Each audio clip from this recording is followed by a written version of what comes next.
Ira Jersey, take it away. Welcome to League One Fun, presented by the Beautiful Game Network and brought to you by Roughneck Scarves and Golden Goal Press. Please subscribe, rate, and review us on your favorite podcast app. That was Jason. He's here, but we have a special guest tonight too, all the way from Tucson, Arizona. Actually, do you live in Tucson, Stephen? Give us a hint about who you are and where you live. Yeah, so I live about 20 minutes south of Tucson. It's a little town called Saudita, but basically the entire area is Tucson. So right. Well, welcome, and we're glad that we're having someone talk about Tucson because yesterday I interviewed the coach of FC Tucson as well as two of their players, trying to get some knowledge about Tucson, maybe one of the undercovered clubs. But that's something that you're trying to rectify, right, Stephen? Yeah, a podcast is getting off the ground. Hopefully, the first episode is going to post this week. I did not realize how complicated getting one of those was started. I saw you guys and thought, it's not that hard. Well, look, Gen Xer, and super busy digital content guy, and you'd think that it would be easy if we could do it, but luckily the network's helpful, so you'll get it. So Jason, I keep on getting packages, and tonight, wow, this one, wow, so that's okay. But I have to admit, I paid for this one. All right. Okay. So, all the rest, I did break out my credit card, but I have a Lansing Ignite scarf. I'm going to wear it tonight in honor of the 1-0 victory that Lansing had today over TFC2. We'll talk about that match a little later. I got to watch it, so we can review that one. But first, let's go for some news. Jason, you want to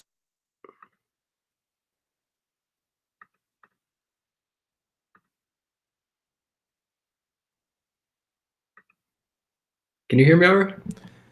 I can now. Okay. Yeah. Sorry. I don't know. Thunderstorms. I don't know what's going on. But yeah, let's go ahead and start with some. Before we get into the rumors, we'll start with some real news. So you have noted that Ford this weekend will be giving out 1,008 plastic pink flamingos for National Pink Flamingo Day.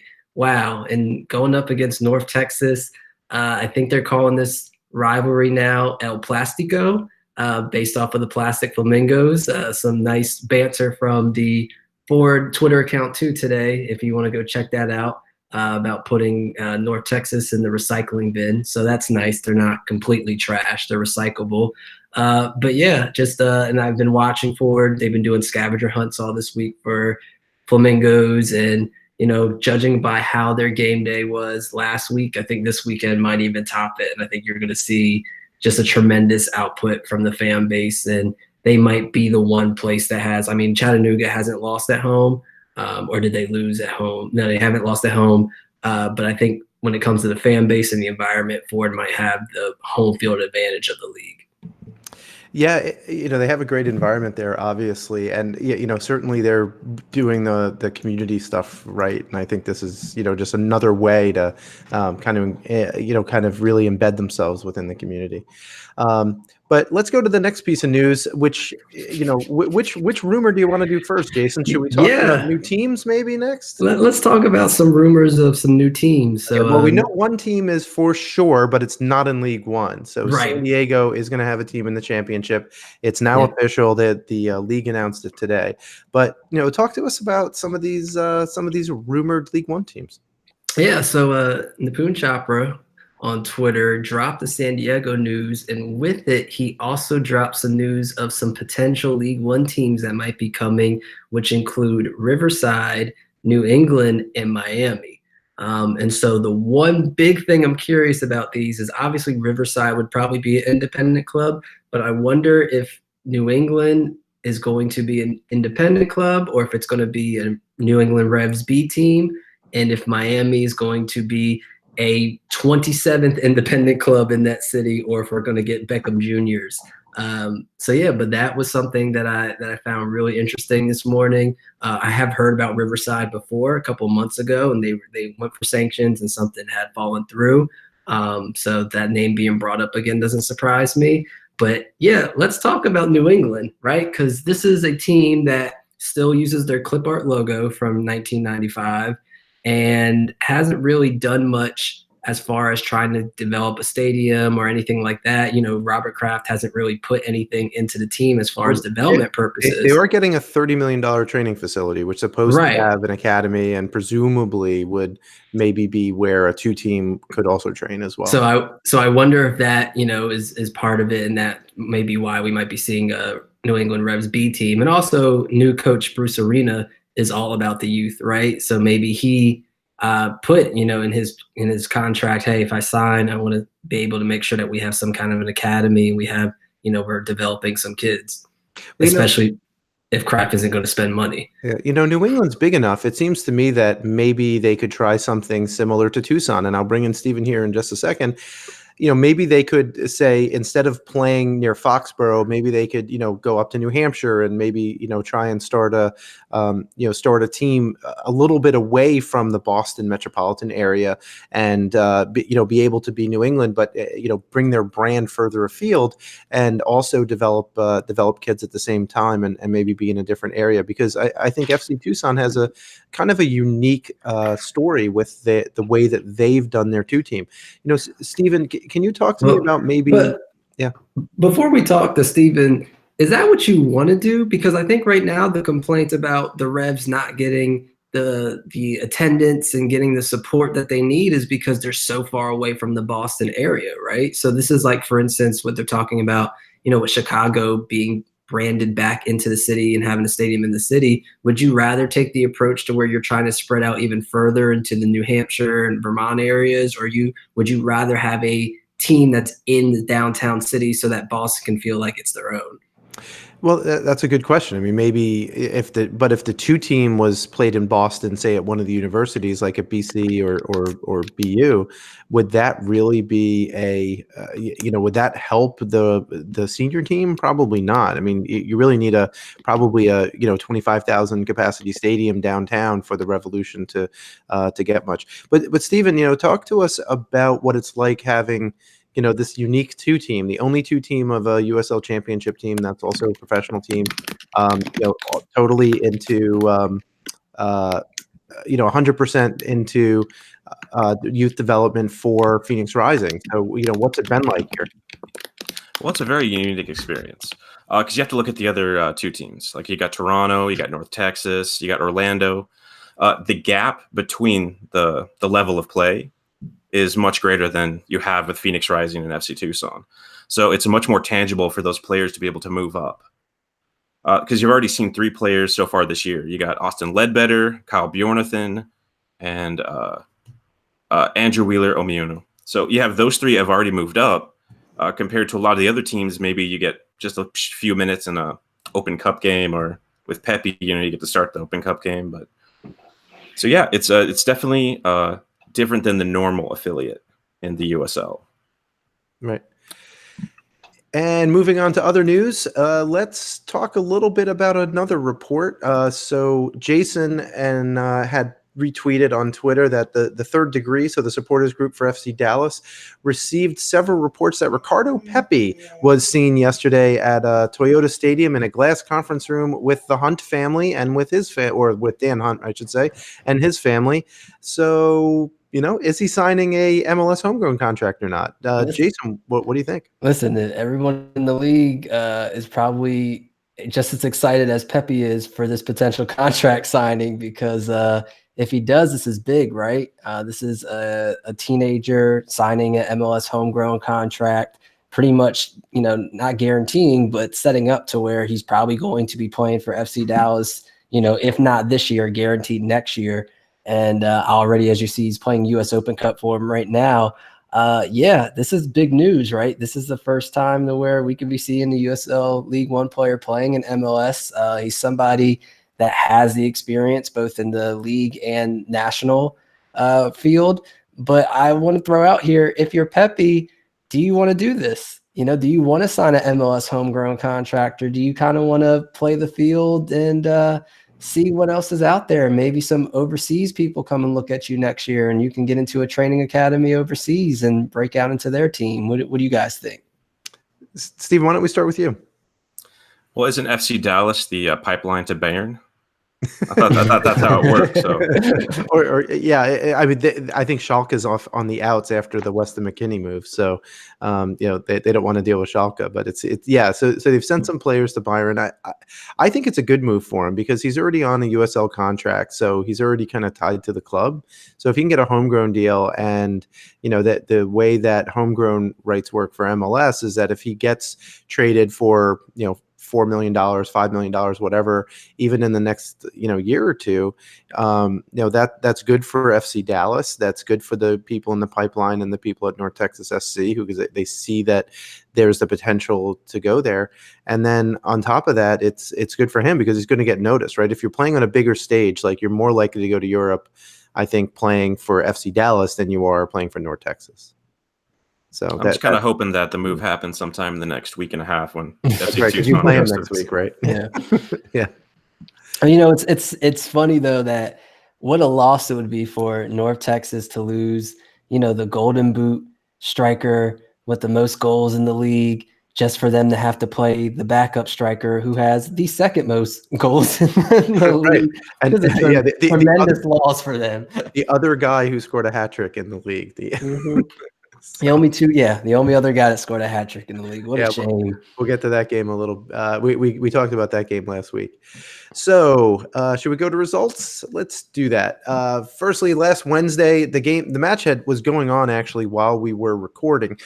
So we'll talk about this. This was one of the matches of week 12. It was OCB 1 and FC Tucson 2.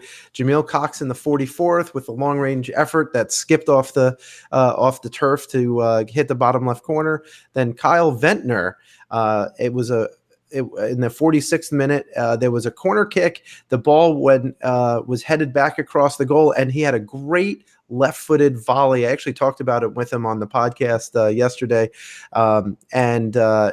just right past the OCB goalkeeper Herrera.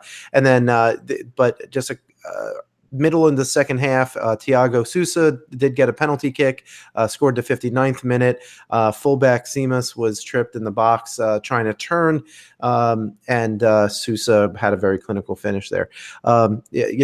Let's start with you, Steven. First time on the show, but the first game we're reviewing happens to be FC Tucson. So, what did you see out of this match that you thought was good and thought was bad on for your team side?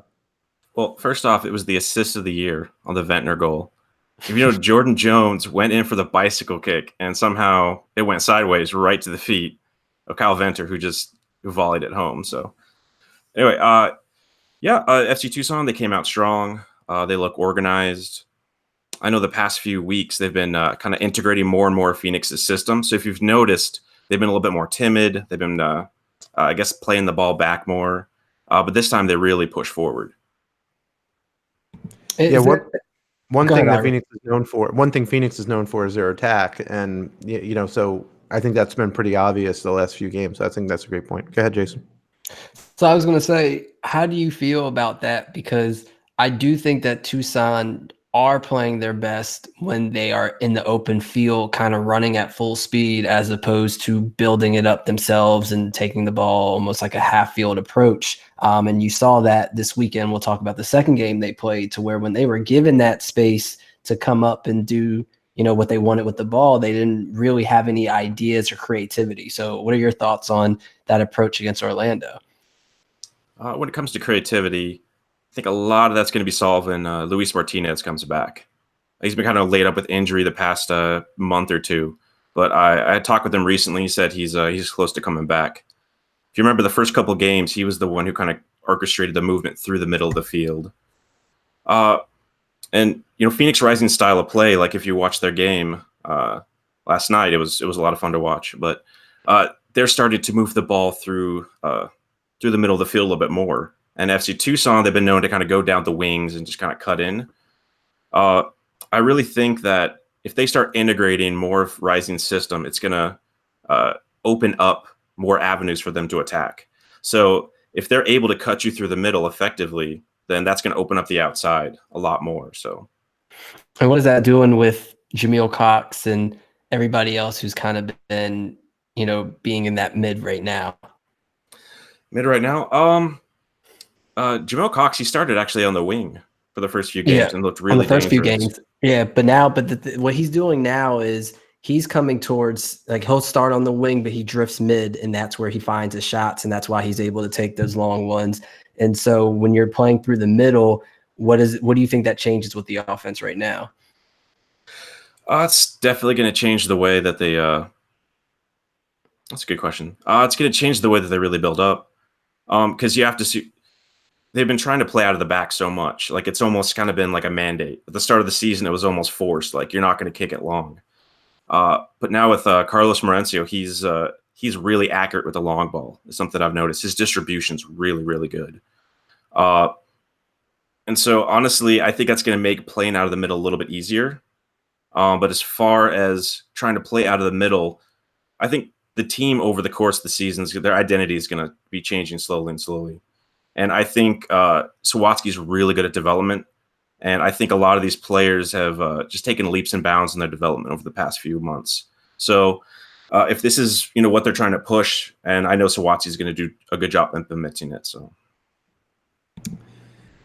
let's go through the goals here. Ventnor's goal was that great left-footed volley. For a guy who plays in the back line, it was impressive to see him kind of hit it like a striker. Do you think, Steven, that Ventnor had 6 goals in the championship last year, and this year, just in the last week, he's had 2 goals now, and we'll talk about the other one a little bit later. Is he in a wrong position? Should he be playing farther up the pitch? He should be playing forward for Greenville. They could use one. He could probably hold it up too. Yeah, I mean, given his just have him size. sit in the box, and when they cross it in, he just pops them in. But yeah, no, Venter, like I said, he scored 6 goals last season.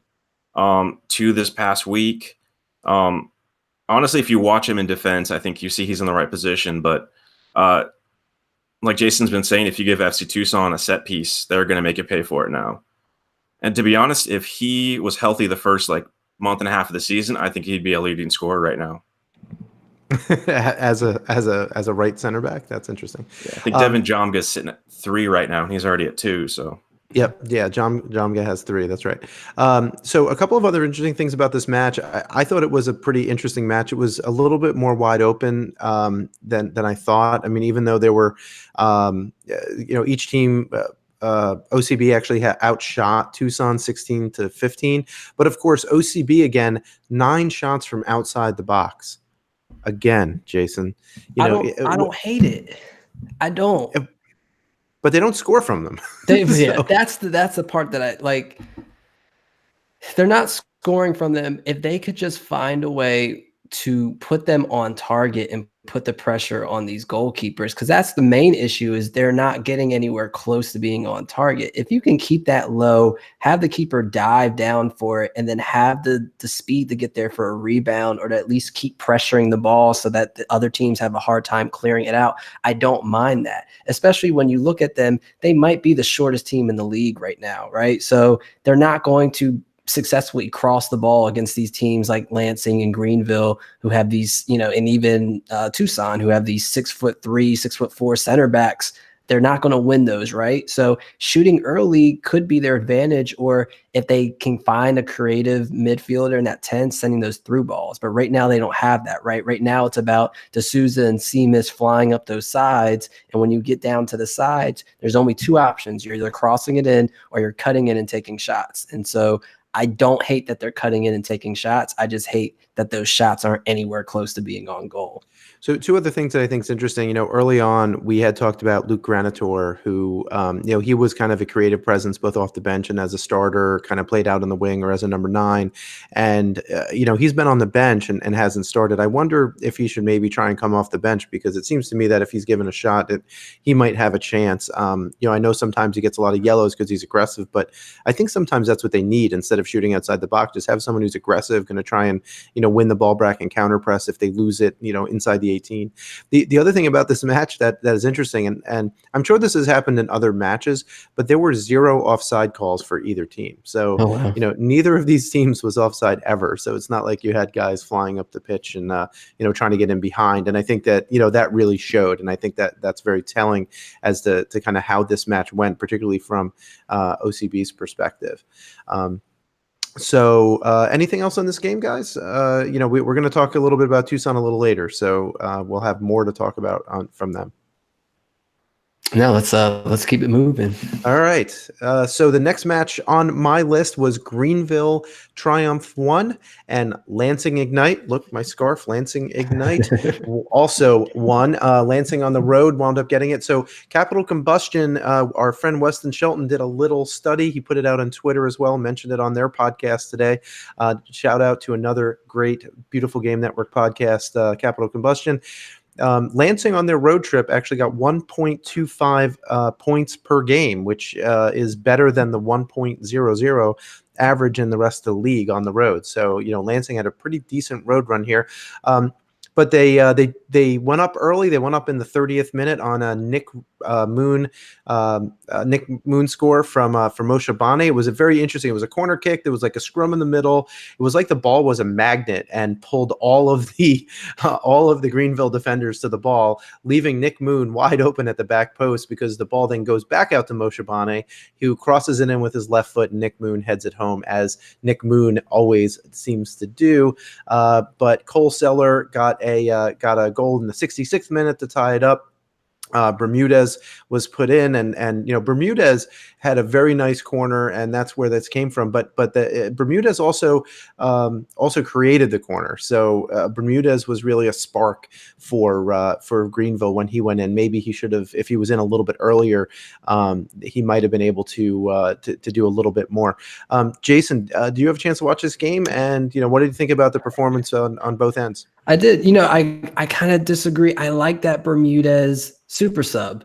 Maybe if he subbed in a little earlier, but he came in and created 3 key passes within his first 15 minutes in, and which was the highest in the game for Greenville outside of Keegan, who had the same amount. So he had 4 created chances as a super sub and the assist, and all of his key passes came from within or just outside the 18-yard box. And that's huge, because as you see, Greenville went back to this whole cross and not successfully completing them thing. And so when you have Bermudez that's able to beat people down the side and get into the box and have better chances at goal, that's big for them, right? And I think that Muhammad offensively is their most dangerous player. So for him to tire out those backs, and then you have to have Bermudez come in and you have to deal with him coming in late. I kind of really like him as a super sub. I thought that that was the reason why that game ended 1-1 for them. I was the reason why. 100%. I mean, he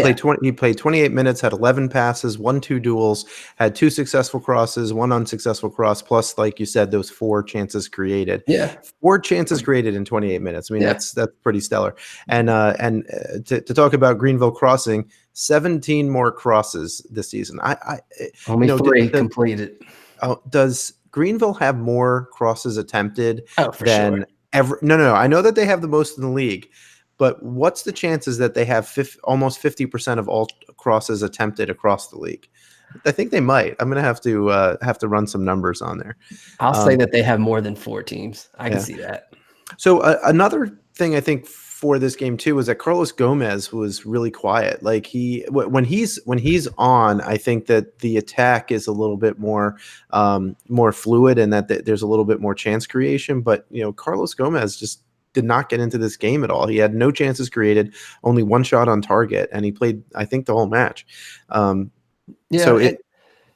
agree, but it's also too I think they just never got into a flow. Like even in the first half, Greenville had 2 point-blank chances right there and couldn't convert.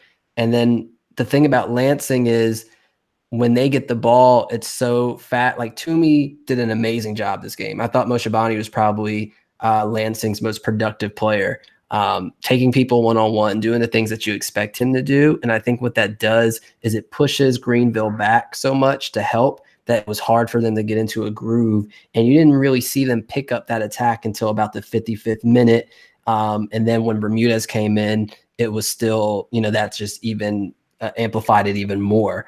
So I do think that, like Gomez, like you said, was just not in it. And I do think that Lansing kind of took him out of it.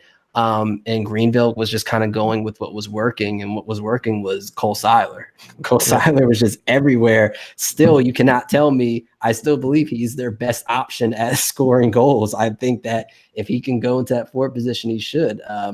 He won 6 of his 8 duels, 4 or 5 of his aerial duels, had 2 shots on target, had the goal, 2 tackles, 5 clearances. He was everywhere. And then, I think when he goes up, the one thing it does do is if you watch Tyler Pollock, he plays in this space to where he can't commit all the way up, but he doesn't want to stay all the way back because they know about Moshe Bani and his speed. And then I think that when St. Duke came in, he was a very effective sub as well. And that pushed Pollock back a little bit too. So I think having those speedy players against Greenville kind of messes up their groove as far as getting Pollock and the player and Seiler and the people up that they want to put up. Yeah.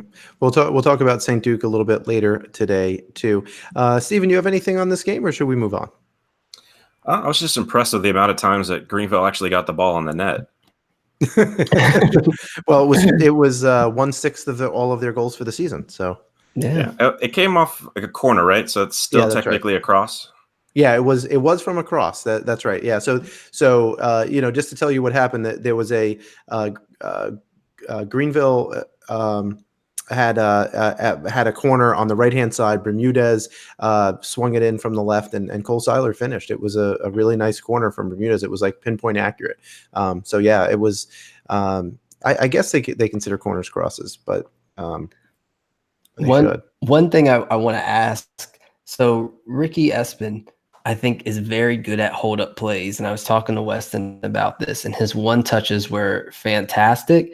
But when he has the ball for too long, he makes mistakes, right? He either makes a bad pass, or he just gets the ball taken away from him, or the ball gets away from him when he's dribbling. So what do you guys think as far as when Lansing look at their forward? Would you rather have Alex Bruce, who kind of has more speed and more dribbling and can be kind of the guy that's around the box? Or would you rather have Ricky Espin, who's able to hold the ball up and dish it off to the wings?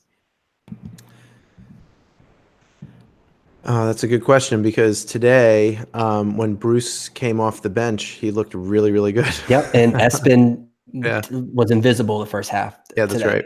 Yeah, he really was.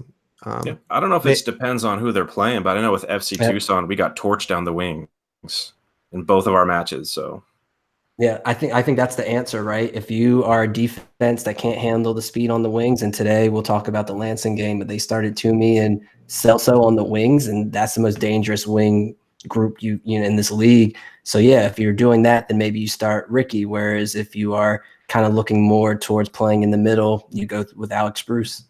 Yeah, I guess that depends on the setup of the other team and how they play. If they tend to go down the middle and defend tightly packed defense, and you can take advantage of your speed on the wings, then you do that. But that's also the reason.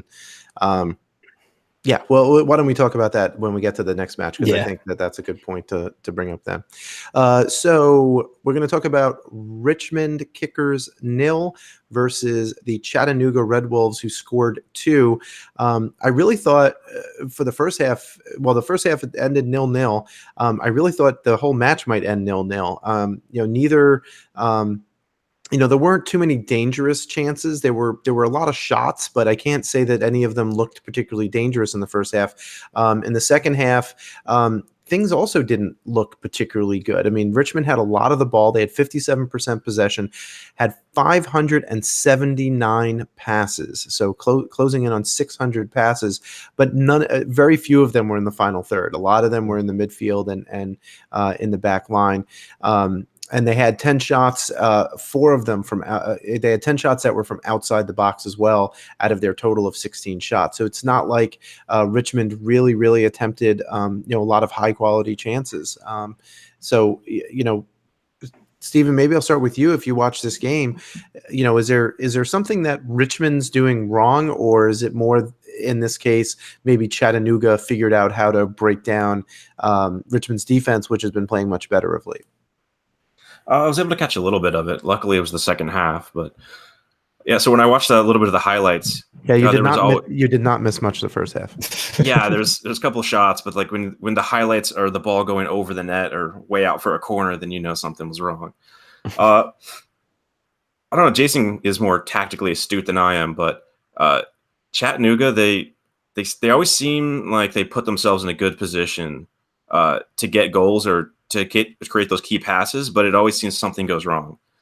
Like against FC Tucson, they blew them out 4-0, but if you watch the game closely, Chattanooga had so many. It could have easily been like a 4-4 match. FC Tucson's goalie Ejimadu was amazing in that game, and this was kind of like the same setup where I felt that they were just one little touch away from either just having a 2-1 or 2-2 game. So. Yeah, I thought Mbappe really stood out in the first half. He had 2 shots on goal in the first half. Richmond had a lot of they picked up momentum around the 20-minute mark. Actually, ironically, after Chattanooga had the ball off the post, after Zaguro, who apparently is the greatest passer in the league, puts it on a dime on a beautiful left-footed cross. But I thought Tony Walls played well for Richmond and really cut out Joe in those one-on-one situations. And you can see that in the 54th minute. And I think that's what you were saying, Stephen, about that final touch, that final piece. I think Chattanooga just did really well when it came to that in the final third and really making sure that they stayed compact when they needed to and didn't give Richmond the clear chances that they needed. And the difference is Chattanooga probably had 4 chances throughout the whole game, but then they took advantage of it, right? And they score on 2 of them. And that's the thing that Richmond can't do. But I do want to say, though, is I think Alex Mangels is huge. I think he might be the most underrated MVP player for his team in this league. It's just he controls so much of the game, and it's not he makes saves to where he's catching the ball. He's not hitting it out of bounds for a corner to where the team has to stay back and play defense and clear it out. He's catching the ball, setting up counters. He's controlling the box. I just think he is so important for this team and is the only reason why that they're not in a position to where they're lower on the table. There were a couple of missed opportunities for Richmond. I think Thompson missed a golden opportunity in the 75th minute. But yeah, I just think that I think Mangels was the man of this match just because he controlled the game. He had one error in the 66th minute where he punched it and didn't get enough. And then there was a shot. It turned into a controversial, whether it was a handball or not. But yeah, I just think that defensively, Chattanooga did what they had to do. And then they took their, they had 2 chances out of 4 maybe good chances, and they finished it. And let me just say this because I'm ranting. Richmond, I don't know what in God's name you need to do to get better at set pieces and defending them, but please do it because y'all are getting scored on with these schoolyard ass set pieces where people are just passing the ball and doing no looks and hitting the Hail Mary behind the back. It makes no sense of these set pieces and it's week after week after week. And I'm getting tired of it. I don't like to call out teams and I like to be positive. I'm getting real tired of this. And if that's why you're losing games, that's a huge problem. Well, so on the defensive end, obviously they need to, be a little bit quicker on the uptake because you're right. Like one of the goals was scored on a set piece where it was a quick restart and basically no one picked up a runner who was running from where the ball was. And, you had Scotty Thompson was covering the guy on the outside and basically 3 players on Richmond watched one person walk into the box. Hitting basically. them with the Statue of Liberty backyard recess plays and they're falling for it. And I don't understand what is going on. Annexation of Puerto Rico. Yeah. But on the other side, Richmond also hasn't been scoring a lot of goals, right? Which they scored more goals even when they were losing early in the season, right? They lost 3-2. They were scoring more. Now their front 4 in this game had only 5 shots in the first half, the whole front 4. So, when we talk about 16 shots, you're not talking about, the front 4 only had 6 total in the game. 4 in the first half, 2 in the second half. So all of those shots were coming from midfielders instead of for the players who were supposed to be more dangerous.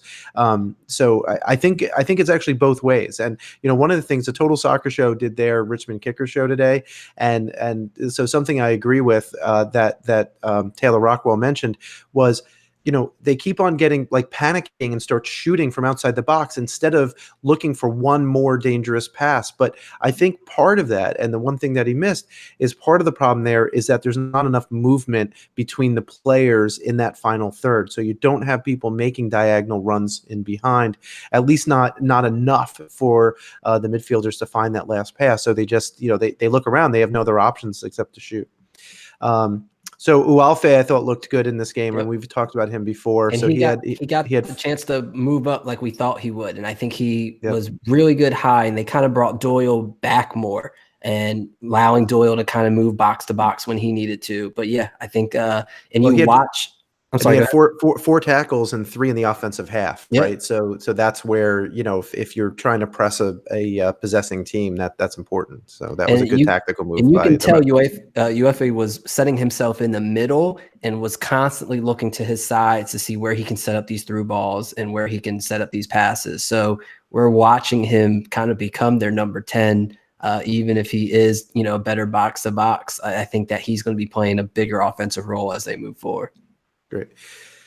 Well, let's move on to our next game. Steven, I'll start with you again. This one was Forward Madison 2, FC Tucson only 1 on a very late goal from one of my new favorite players, Kyle Ventner, who scored in the 95th minute.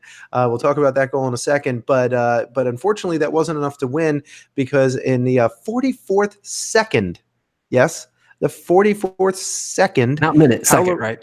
Second. Okay. The 44th second, the first minute, Paulo Jr. put the ball in the back of the net. It was the fastest goal in League One history, unsurprising. Also, it was some great one-touch passing. I mean, you had, Bement just kind of chipped the ball over the top. Paulo Jr. ran right onto it, had a great first touch, and just made this diagonal run from the left to the back post. Was wide open for a header from Bement, and Paulo Jr. just put it away, and no one picked him up. I mean, it was, when I say it was wide open, I think the closest player to him was the Tucson keeper, and he was maybe 5 yards away. I think it might have actually been one of their own players that was trailing behind him, but go on. It could have been. JC Banks, JC Banks got on the end of a Paulo Jr. Pass, and Paulo Jr. found himself on the right-hand side. It was actually his only touch on the right-hand side of the field, just as a matter of note, and makes an end-line run, cuts it back, and JC Banks tapped it home. Very late in the game, in the 95th minute, late in injury time, Kyle Ventner took a header that had been from a quick throw in, and then the ball was kind of just put up almost Hail Mary like, and Kyle Ventner outjumped probably 5 forward players and put it in the back of the net for his second of this season. Steven, let's start with you. Talk to me about your thoughts. I mean, obviously disappointing. I don't think you guys played badly, but certainly disappointing result. Yeah, well, I got 3 points from that road trip. It was an important 3 points at Orlando. This one definitely was disappointing.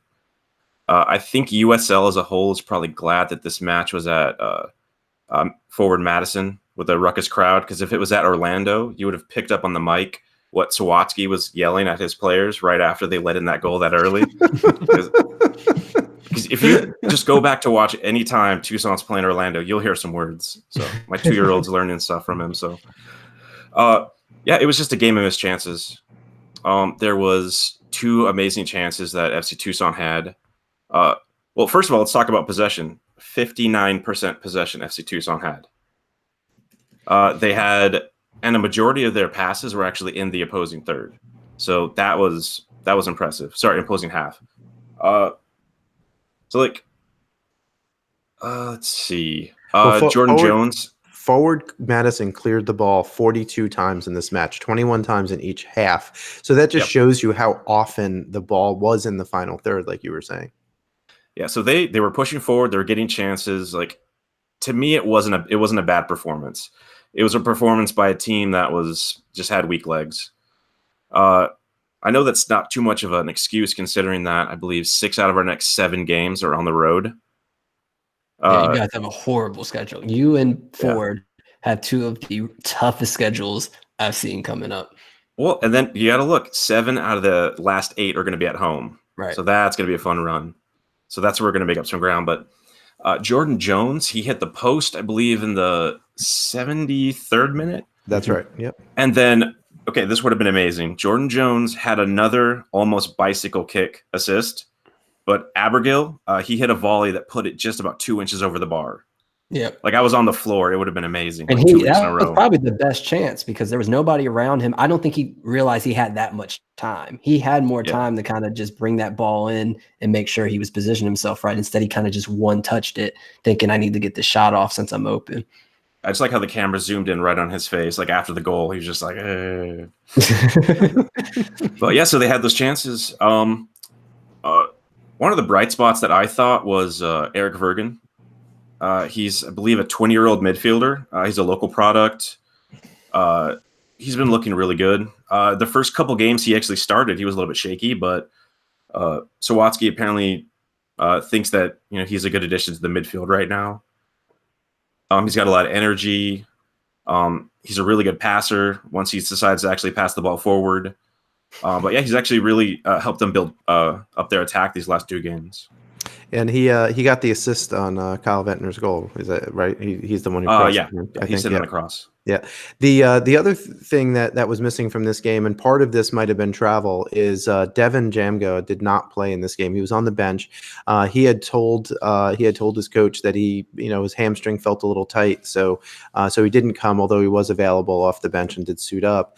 I think unfortunately, like having him on the field or having him come in as a sub if he had been healthy might have helped you guys a little bit in the second half too. Running at like Devin Jamgo running at some tired defenses could be a pretty intimidating thing to happen. So unfortunately though that wasn't the case. So you guys maybe just need a little bit more of a spark right there at the very end. But I agree. I mean, you guys could have tied it up potentially. So, another fun match. I mean, quite frankly, for me as a neutral, I am really enjoying these really fun matches like this one. Even though it was 2-0 at halftime, Tucson definitely came out and put a lot of pressure on Forward in the second half. So, Forward there were some really, the back line of Forward really deserves a big shout out here because 42 clearances is not something you normally see in a match. So there was a lot of last ditch defending. Let's break that down of why people need to stop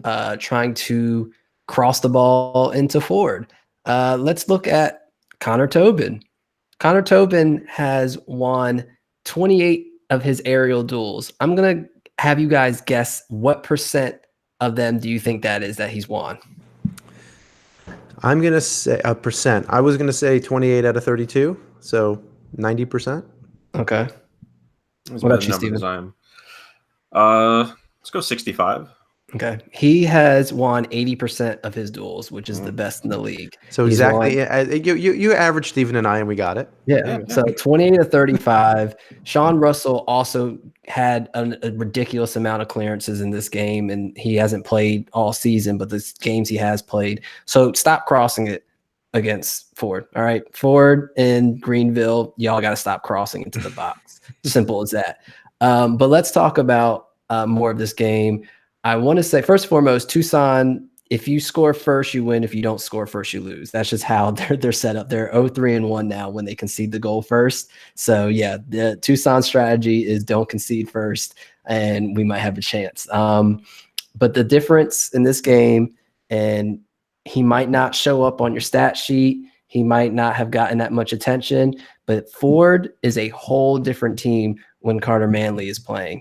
They are a completely different team. He was responsible for both of their goals because his ability to overlap and his defensive ability is so important because when Ford is winning the ball, they're winning it higher. And I tweeted today what his map looked like for his defense and offensive possessions.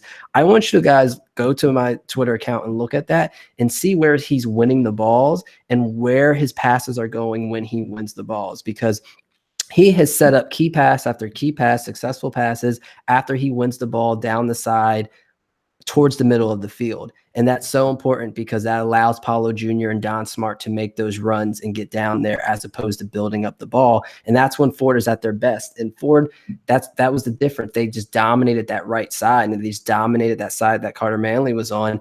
And when you talk about Tucson having more chances, in the second half and starting to kind of pick up, that's because Carter Manley subbed off. So it was just he just changes that team so much, and he allows people for JC Banks to have room in the center of the midfield because he draws so much attention. He's accurate with his crosses, and he's a game changer for Ford. And I love that he brings that confidence. First and foremost, we said that this was a must-win for Ford, right? They had to win this game, and they did. And you can see the intensity in their faces. Even after that first goal, all of them just screaming and just celebrating like they won the game already. You can tell they were just in their zone. Brandon Eaton, I love the aggression from him. Anytime he got any room, he was taking his chances and taking people on and shooting. Don Smart in the 53rd minute had a great chance, but it was a good save. I think that Carter Manley just changes this team's outlook. And if they can just consistently have him playing, I don't know, what his loan situation is with with Minnesota and how often they bring him up. But if Minnesota has to bring up people, I think Ford is saying, hey, just let us keep Manley, please, because he's the one that changes this team. All right. Unless anyone else has anything else to add on this game, we can move on to South Georgia Tormenta 2, Orlando City B 0. This might have been the lowest attended game for South Georgia. There was only about 1,500 people in attendance. I don't know if it was a weather thing. I unfortunately did not have a chance to watch this game in detail. So, Jason, I'll let you walk us through it. But there were goals for South Georgia by Mickey Rowe in the 54th minute and Alex Morel in the 86th minute. Again, both second half goals. OCB outpossessed South Georgia Tormenta 41 to 59%, and they also had 573 passes compared to 393 for South Georgia. So OCB, like Richmond, controlled possession in a big way and had many more passes, but still couldn't get on the score sheet. Which is why the possession stat is trash. It does not matter. I'm gonna break down some stats that do matter. Orlando had close to 60% possession this game, right? They had 80% passing accuracy in their opponent's half. Yet they went 30 minutes in the second half during this, where they had in this 30-minute span, they had 70% possession and a 83% passing accuracy in the opponent's half. Guess how many shots they put up? Not how many on target. Guess how many shots they put up within those 30 minutes? I'm going to say 1.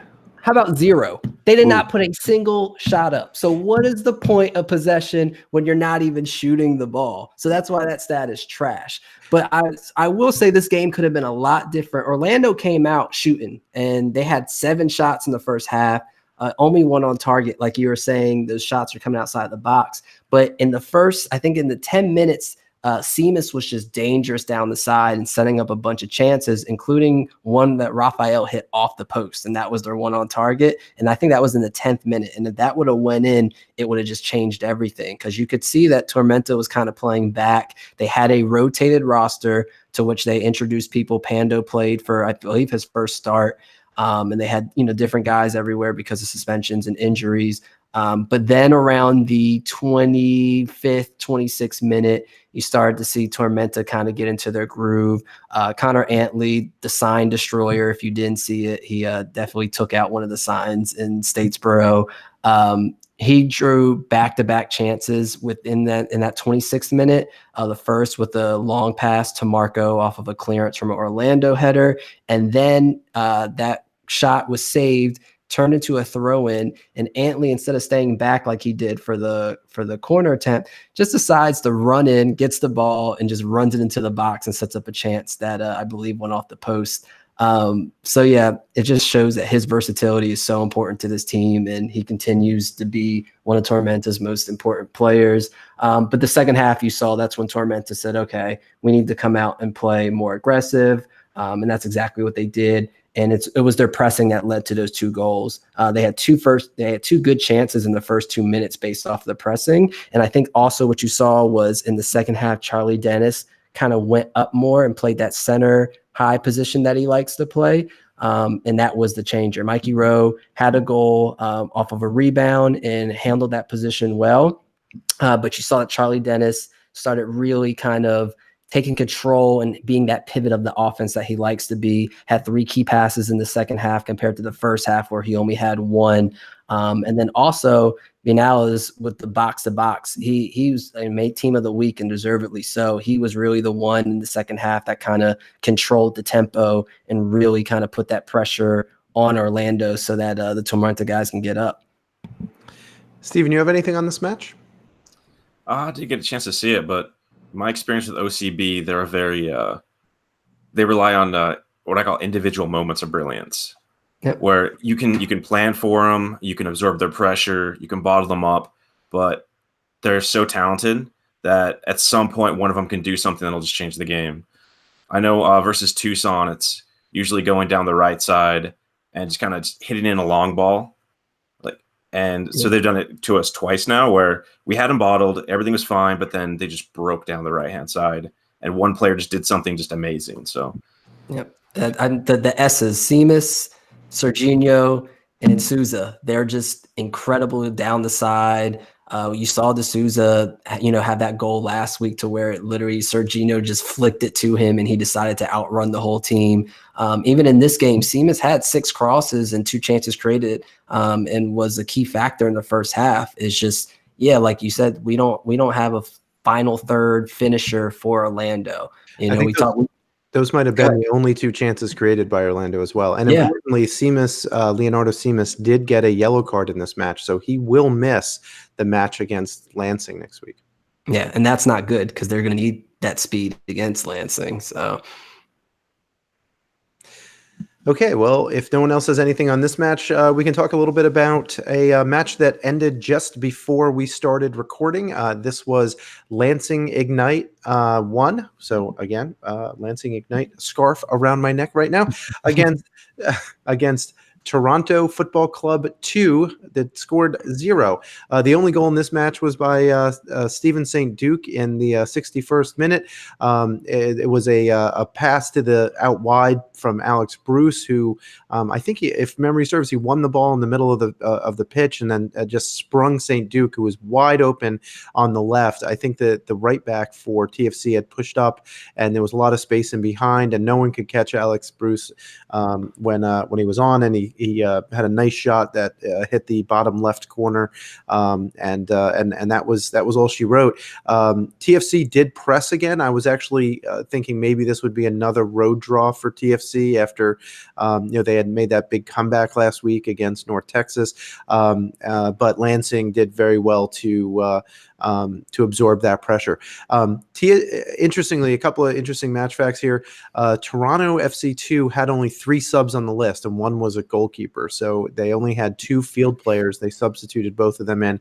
There was no Perusa in this match. And I think that was probably the reason that TFC2's attack was not as effective as it might have been otherwise, because even when he's not scoring, he's setting up. So last week even, he didn't score any goals, but he had 2 assists. So I think that's it. But think about St. Duke's average positioning. So go to the USL League One website, and you can get all the Opta data and look at the average positioning of all the players.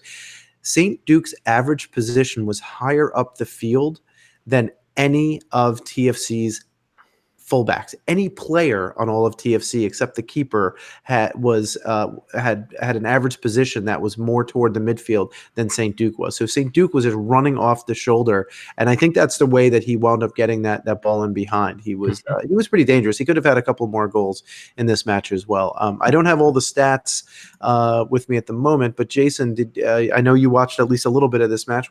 How did you think Lansing looked against TFC2? Yeah, this is what I've been begging for. This is why you start Celso. If you watch him, and it's not like you're talking about his average position, it's not like he just stayed high And, that's why he had that position. He was all over the place and was involved in 21 duels, right? And was probably their only offensive threat, especially in the first half. He was the one that created the chances. He was the one that set up the one-on-ones. But the real important thing, and the things that don't really stand out on the stats, is he drew a yellow on Ramos Mingo in the 27th minute this game. And when you're drawing yellow cards against players that have to defend you one-on-one down the side, and you're the fastest player on the field, it's troublesome. It changes the team's tactics, right? They have to prepare for that now. It's like, well, we have to prepare for a Lansing counter because we know we can't do it. We can't grab him by his jersey. We can't stop it. It's going to be another yellow. We can't afford the red card. So that's when you watch Toronto's press kind of start going back. And like you mentioned, yeah, they were missing everybody. I know Muhammad wasn't there. Dante Campbell had to run all over, the field just to try to pick up some pieces.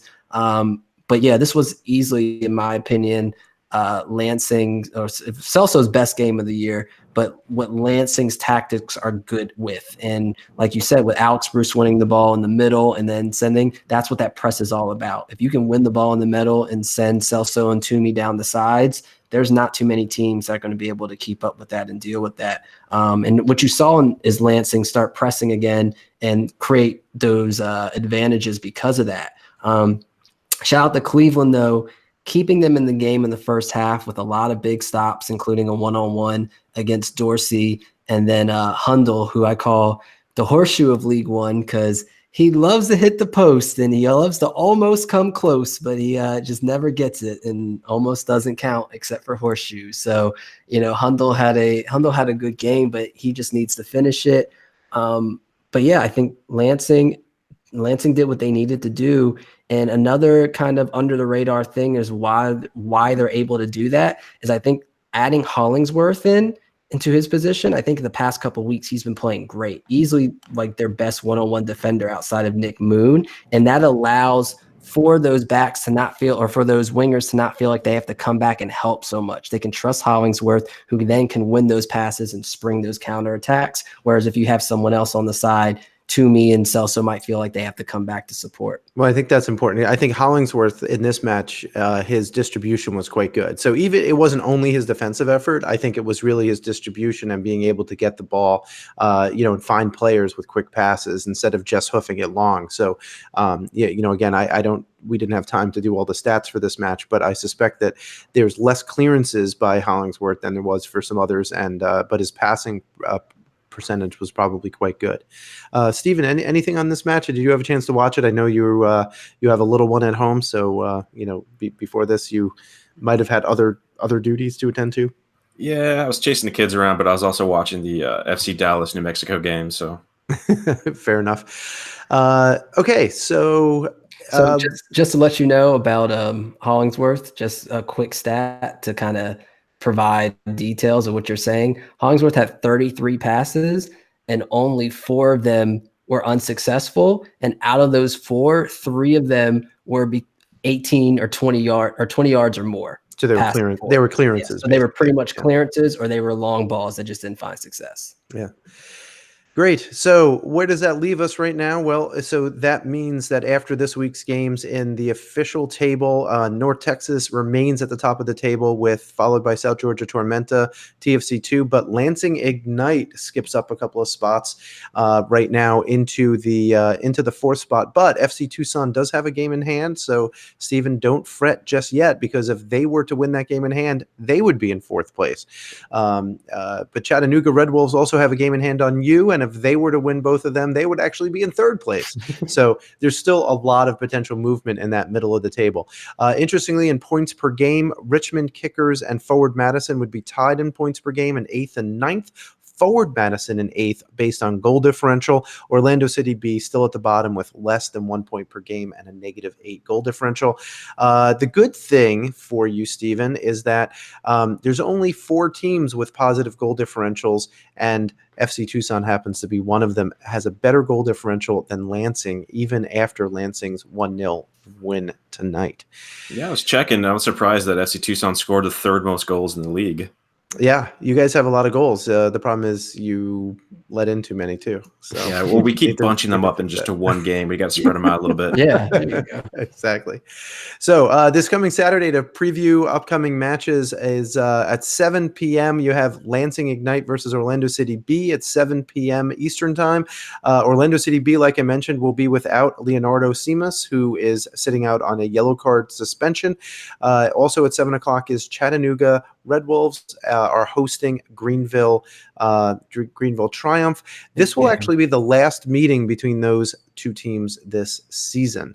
Then later on at 8 o'clock kickoff. So while you'll have to switch over in the middle of the first half, I guess, to these matches, you'll have Forward Madison hosting North Texas SC and South Georgia Tormenta hosting the Richmond Kickers. Stephen, what your side's not in here on Saturday.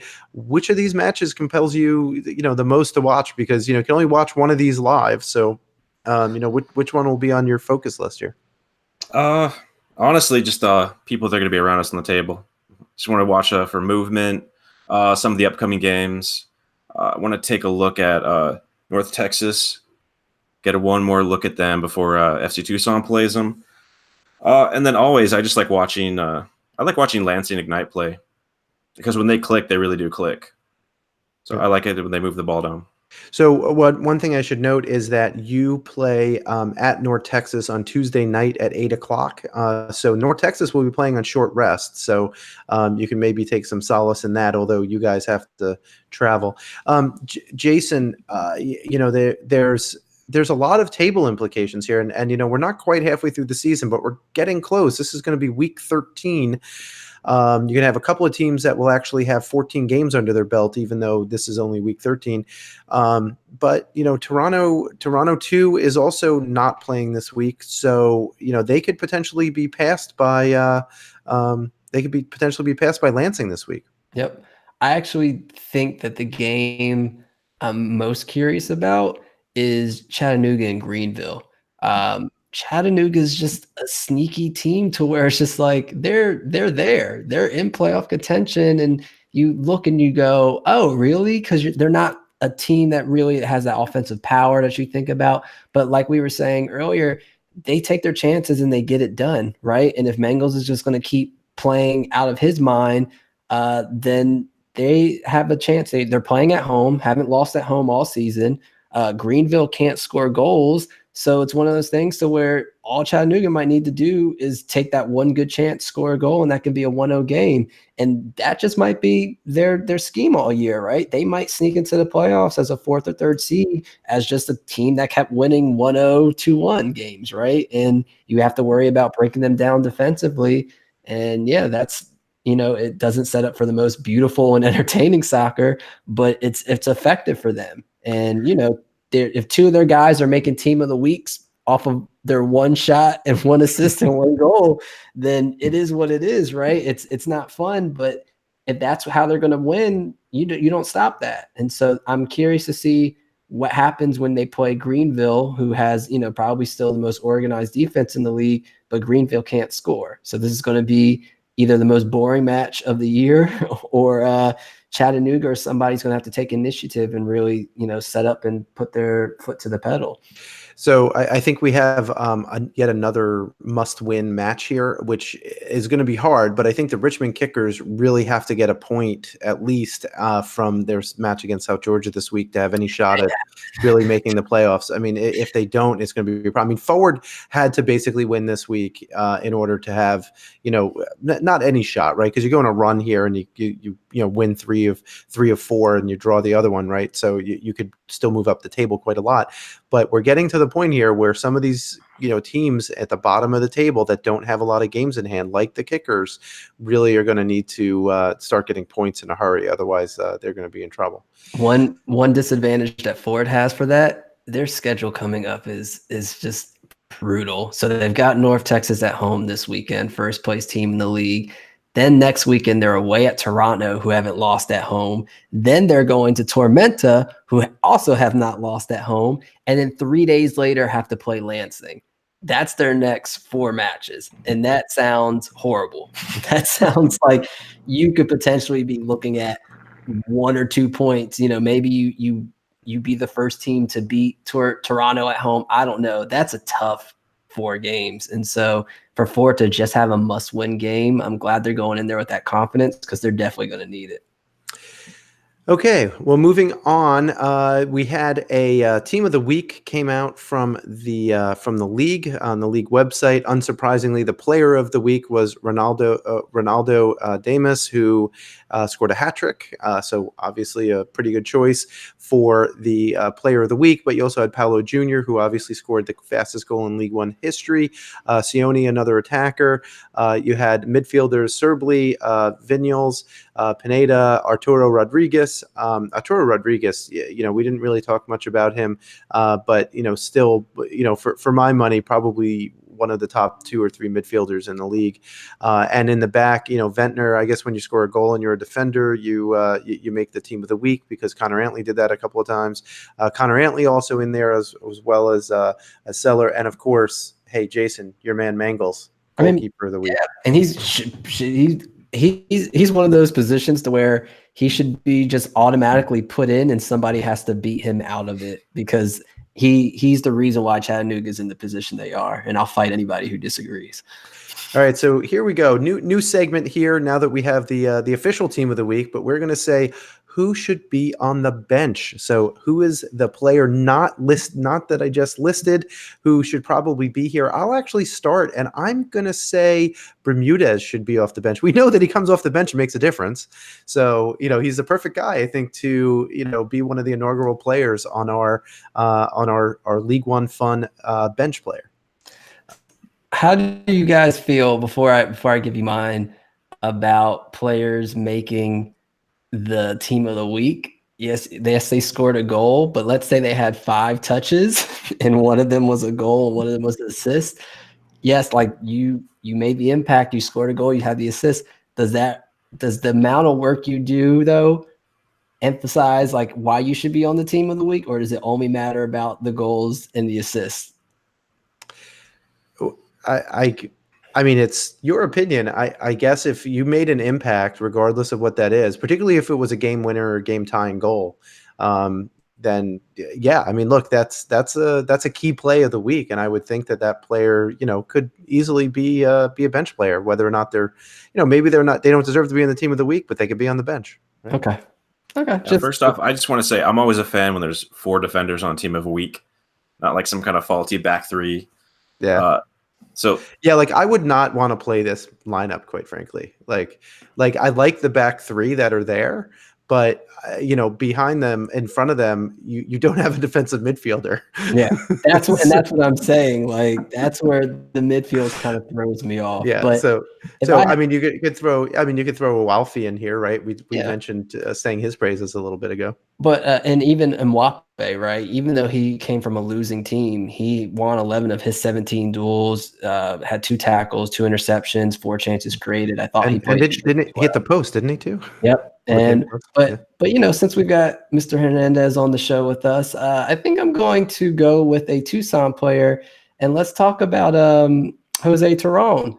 I think he's played incredibly well his past 2 games. He's had 4 tackles, 4 clearances, 6 interceptions, and not just doing it on the defensive side, on the offensive side too, supplying 4 chances created and 11 crosses. So I'm the man that likes to stick up for the players who don't get the shine. And I think Terron's been had an impressive week last week. Definitely someone I put on the bench. That's a good shout. Steven, you have anyone? And because just so we can spread these out, let's say that you can't pick a Tucson player. Does that mess you up? Hamstringing me. Okay, well, I have another potential bench player here. All right, you go. I'm going to scramble. All right, you scramble. Well, you can pick a Tucson player. I'm playing. Yeah. So how about Moshe Bane? I thought he had a pretty good week. He was very active. He was very active when he played. Again, another guy who, if you had to choose a player who played well this week that maybe could replace one of the guys off the bench, I think he would be a very, very good shout for one of those midfielder and attacking midfield players. I agree. All right, Steven, that's all the time I can give you. Who do you got? Sorry, I'm trying to look up the team of the week. I was not Yes. prepared for this. No, that's okay. Well, it's okay. Next time. Yeah. All right, And- next time I and- won't be.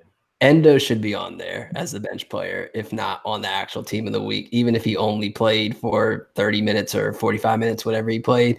Toronto doesn't come back in that game against North Texas without him. So, Yeah.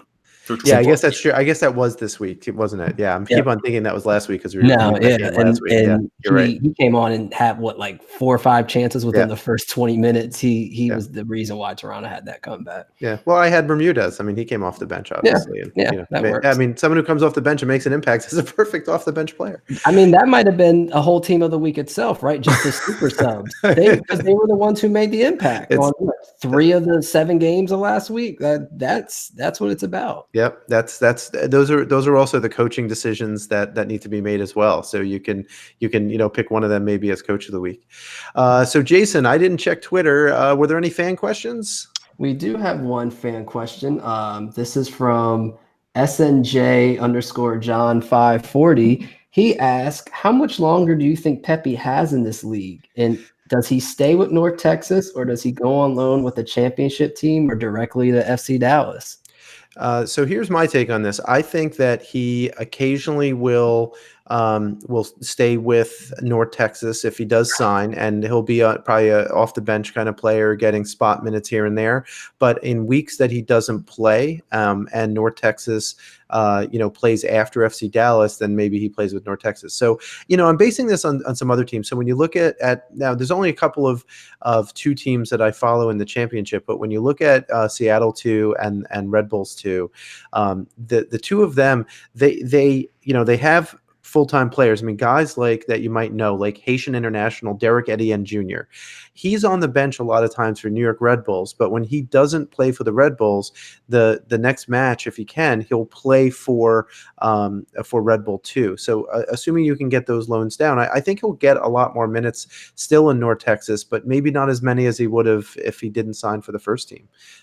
Steven, I don't know if you have another opinion about that. Well, if you look at Tucson's situation, I was expecting a lot more actual Phoenix Rising players to be loaned down. Devin Vega's played for us twice, sat in the bench twice. But besides that, there's only been 2 other loans that have actually gotten minutes. So I think League One is a perfect league to get players minutes, to get them fresh, to keep them in form. The competition's good. So if they're able to actually, it doesn't matter how much if they make an impact. They want to give the players minutes. So that's kind of the detriment of being a 2 team, is that you're at the service of you're just an affiliate. But so yeah, if they can come down and get minutes, that's what's important. Jason, you have an opinion about that? Do you think Ricardo's going to play mostly with FC Dallas, or will he get some North Texas minutes still? I don't think. By the way, I don't think he's going to be loaned out to a championship side. No, I don't think either. I think he's going to stay within the system. Yeah. Yeah, or unless a European team, right? I think like with them, that'd be the only other time Sure, they ship him out. Byron under 19s want him. He can go to the Byron under 19s. I'm just saying. But no, yeah, I think to the dismay of teams in the league, he will still be around unless there's an injury, and that's the thing, right? And so even when the way they've been using him in the U.S. Open Cup, he's been playing at that top striker position, but Badgie's been on the wing, but they kind of intersect, and he kind of is the one who lays it off. And so if they do have an injury at their number 10, or if they do have an injury on the wing, he could potentially just come on in, and he obviously knows the system. And so, I don't think FC Dallas would hesitate, right? And then it becomes, let's say he goes and plays for 3 weeks while someone's injured and he's been hot those 3 weeks. Then it becomes a coaching decision, right? Do you send him back to North Texas, or do you just keep rolling with the hot hand until he's no longer hot? Yeah, I can't disagree with any of that. So with that, Jason, where can people connect with you? Home Sweet Soccer. Yes. Steven? You can find on Twitter on Old Pueblo Pod. And I can be found at Ira Jersey on Twitter. Thank you very much for listening. Please rate and review us wherever you get your podcasts, and check out bgn.fm for all the other great soccer content, both written and podcasts covering USL League One, USL Championship, USL League Two, NWSL, MLS, and much more. And very soon, FC Tucson, by the way. So make sure you check it out soon at bgn.fm. Thank you to our sponsor, Golden Goal Press, the best choice for you to get your custom shirts, hats, mugs, and other items for yourself or your organization. Check out their amazing products at a fraction of the price of other places at goldengoalpress.com. Also, thanks to Roughneck Scarves. I can't do it. I can't do a Weston Shelton. I just can't. But hey, I don't have that deep, grovelly voice that he has. Also, thanks to Roughneck Scarves, the official scarf supplier of Major League Soccer, United Soccer Leagues, and U.S. Soccer. Get your custom scarves for your group or team at roughneckscarves.com. Thank you very much. We'll see you at 9 o'clock next Wednesday night with our mystery guest. And as always, Jason and I will be here. And thanks very much to Steven Hernandez from our FC Tucson affiliate out there for the Beautiful Game Network for joining us tonight. Thanks for having me. Hey, Elliot, Tormenta hasn't led a goal in over a month, and Richmond hasn't scored a goal in a month starting on Saturday. So cover your eyes this weekend, my guy. I love you. Elliot, darkness is your friend, man. I'm gonna light a candle for him every night until Richmond scores. Good night, everyone.